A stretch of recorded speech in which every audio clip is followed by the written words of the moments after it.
안녕하십니까. 국민에게 보고하다 김태호입니다. 오늘은 심리적 대반전 이런 소재로 방송을 하겠습니다. 여러분, 어제 저녁에요, 서울신문에서 이러한 제목의 기사가 하나 올라왔습니다.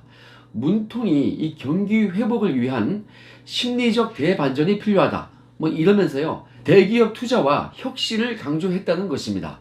그러면서 삼성과 현대차가 협력 업체에다가 경영 안전자금을 긴급 지원하고, 롯데가 중국 적십자사 그리고 교민들을 지원한 거, 이것을 거론하면서 대기업들이 앞장서 주니까 더욱 든든하다, 이렇게 말을 했습니다.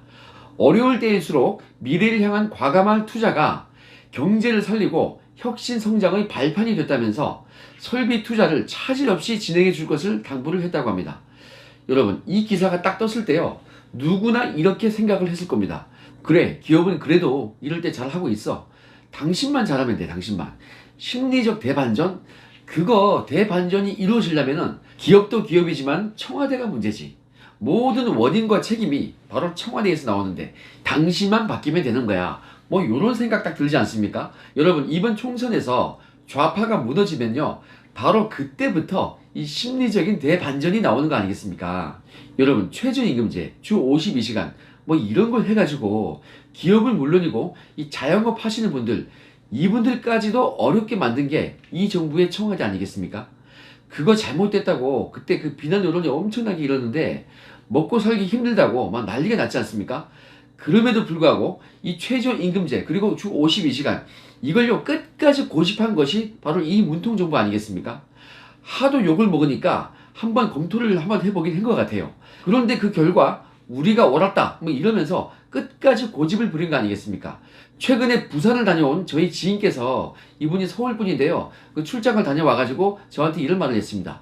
와, 그 좋던 부산이 왜 이러냐? 정말 조용하고 썰렁하다. 먹고 살기가 힘들어 그런지 너무 이거 이상하더라. 이런 얘기를 했습니다. 여러분, 그 좋던 부산이 왜 이렇게 됐습니까? 이거요, 최저임금제, 주 52시간, 이거 여파 아니겠습니까?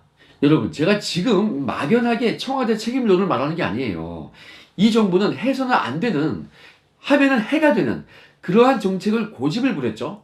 지금도 그 세금을 퍼주는 그런 정책으로 결국에는 이 국익에 해가 되는 그런 행위를 하고 있습니다. 이 정부 스스로가 정말 좋은 정책을 고안을 한다거나 규제를 없앤다거나 이런 식의 도움이 되는 이 기업을 하기에 좋은 환경은 전혀 만들어내지 못하고 있습니다. 대기업뿐만 아니고요, 스타트업 기업, 벤처, 이런 기업들도 지금 정부가 하고 있는 이 국민 세금으로 지원하는 그러한 행태에 대해서 욕을 하고 있습니다. 요지는 이거죠. 정말 돈을 써도 엉뚱한 데다가 쓰고 있다. 어떠한 신생 스타트업 기업에서 정말 좋은 아이디어가 있는데 돈은 없지만 정말 좋은 재료를 가지고 있는 그러한 스타트업 기업 많이 있거든요. 그런데 그런 기업들이 좌절을 느끼고 있다고 합니다. 그 정부 돈을 조금 지원받으면요, 별별 간섭을 당하고 일종의 규제같이 느끼도록 그렇게 하고 있다고 합니다. 이거 기업하기 힘들대요. 정부는요, 이러한 현장의 목소리를 좀 듣고 가급적 규제를 풀어줘야 되는데, 경제 잘 되는 거 이것보다는 규제 많이 해가지고 세금 많이 뜯어가지고 그걸로 이제 자신들이 표 많이 얻는 거, 그 돈 뿌리기, 여기에 급급하고 있습니다. 이러니까 여러분, 제가 오늘 소개드렸던 이 심리적 대반전, 이런 기사예요. 니만 잘하면 돼, 요런 댓글들이 막 달리고 있는 것입니다. 여러분, 이 기사의 네이버 댓글을 보면요, 비판 일색입니다. 대표적인 댓글을 보면요, 조금 웃기기도 합니다. 재앙만 내려오면은 심리적 대반전이 된다. 청와대의 결단이 필요하다. 규제란 규제를 다 걸어두고 이재용도 잡아가려고 그러면서 난리치면서 투자만 해달라고 하네. 이런 댓글도 있습니다. 네가 한 게 뭐가 있다고 밥상에 숟가락 얹으려고 하냐. 최저임금 폭등시켜놓고 무슨 낯짝으로 기업인들한테 나타나냐.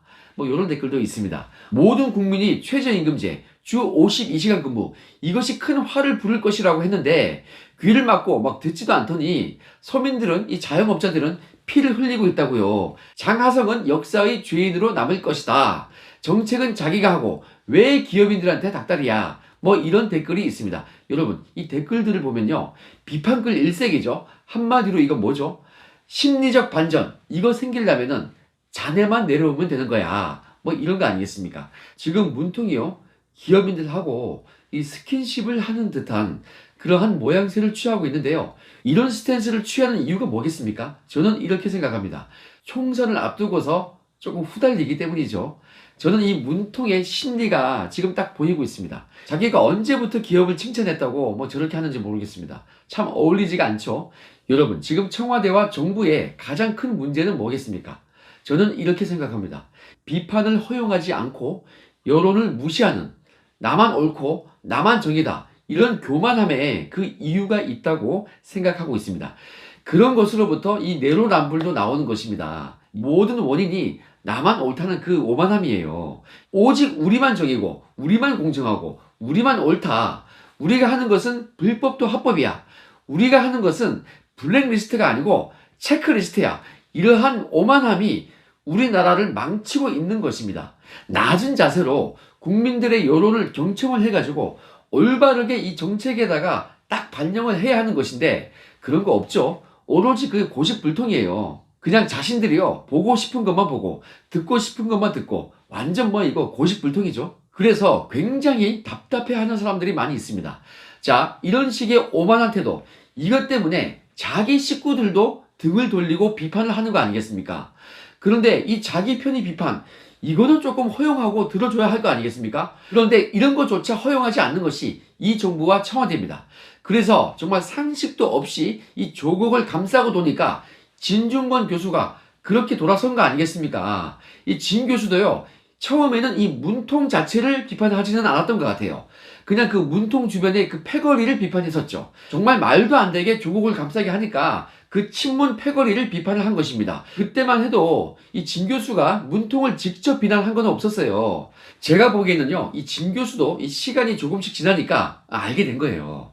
아, 조국을 감싸는 친문을, 그 친문을 감싸는 문통이 문제구나. 저는 이것을 깨달았다고 그렇게 생각합니다. 문통 자체가 문제다. 문통 자체가 정의롭지 못하다. 이러한 인식을 가지게 되니까, 그러니까 진 교수가요, 민주당과 문통 이 모두를 비판하는 거 아니겠습니까? 여러분, 그런데 또 한 명 나왔죠. 고려대 한국사연구소 임미리 연구교수가요, 지난달 29일자에 경향신문에서 이러한 내용의 칼럼을 썼습니다. 어찌 보면은 임미리 교수도요, 노동 문제를 연구했던 진보 성향의 학자 아니겠습니까? 그래서 어찌 보면 같은 편인데, 역시 같은 편의 쓴소리가요, 진 교수의 경우와 같이 참 아픈 것 같습니다. 임 교수의 칼럼을 제가 잠깐 소개를 드리겠습니다. 촛불 정권을 자임하면서도 국민의 열망보다는 정권의 이해에 골몰을 하고 있다. 민주당은 촛불의 주역이 아니었다. 재벌 개혁은 물 건너갔고 노동 여건은 더 악화될 조짐이다. 국민도 책임이 있다. 최선이 아니라 차악을 선택했기 때문이다. 이번에는 거꾸로 해보자. 국민이 정당을 길들여보자. 정당과 정치인들에게 알려주자. 국민이 볼모가 아니라는 것을, 유권자도 배신할 수 있다는 것을 알려주자. 선거가 끝난 뒤에도 국민의 눈치를 살피는 정당을 만들자. 그래서 제안한다. 민주당만 빼고 투표하자. 와, 세죠? 그리고 이 칼럼에는요, 이 청와대가 가장 아파할 그러한 내용이 포함되어 있습니다.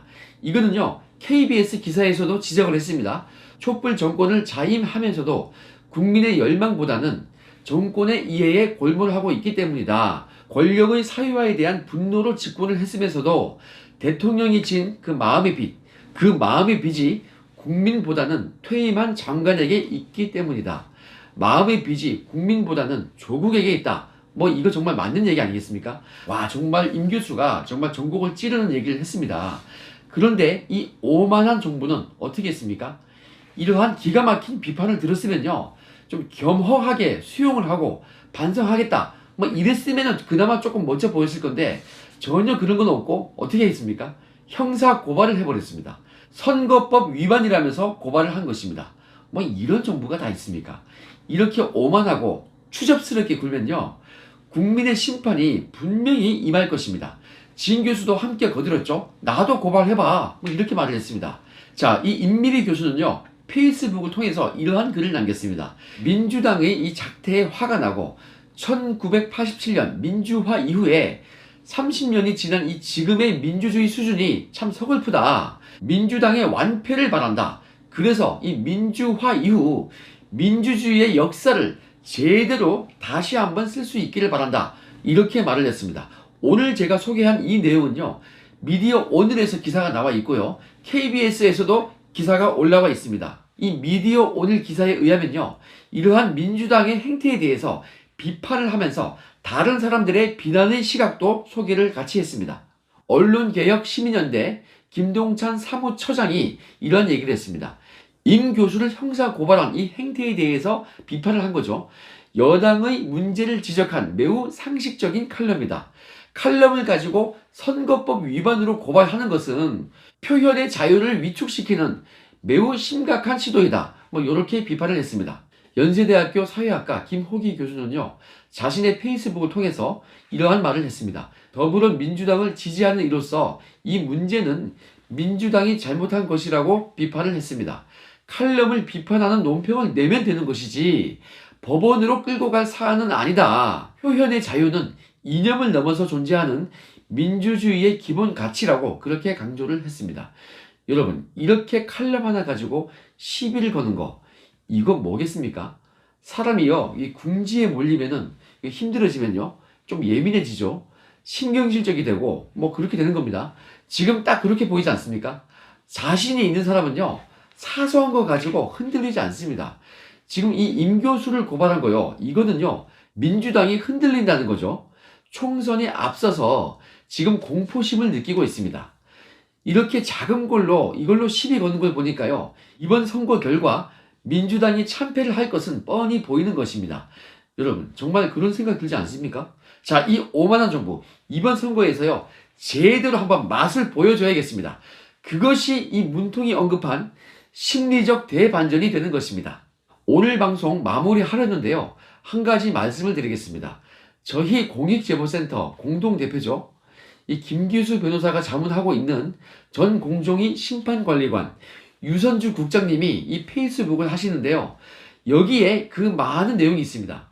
유선주 국장이 못다한 얘기가 그 페이스북에 있다고 하니까 여러분들께서 많이 좀 참여해 주시기 바랍니다. 응원도 많이 해주시고 댓글도 많이 달아주시기 바랍니다. 제가 오늘 이 영상의 설명란 그리고 공지사항에다가 유선주 공익신고자님의 이 페이스북 주소, 요 링크를 걸어두겠습니다. 많이 들어가셔가지고 이분의 얘기를 한번 들어주셨으면 좋겠습니다. 참 기가 막힌 내용이 많습니다. 자, 그럼 오늘 방송은 여기까지 하겠습니다. 행복한 하루 되시기 바랍니다. 감사합니다.